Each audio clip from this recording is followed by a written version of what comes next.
من مزامير أبينا داود النبي، بركاته على جميعنا. يا رب لماذا كثر الذين يحزنوني؟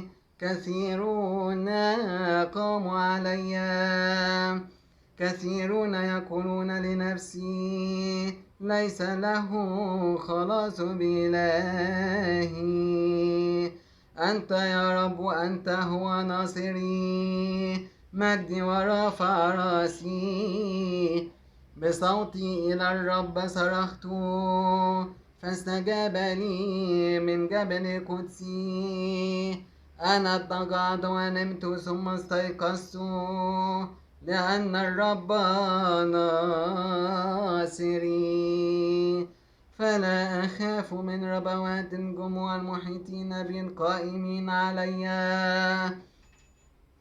قم يا رب خلصني يا إلهي، لأنك ضربت كل من يعاديني باطلا. أسنان الخطاة سحقتها، للرب الخلاص وعلى شعبه بركاته.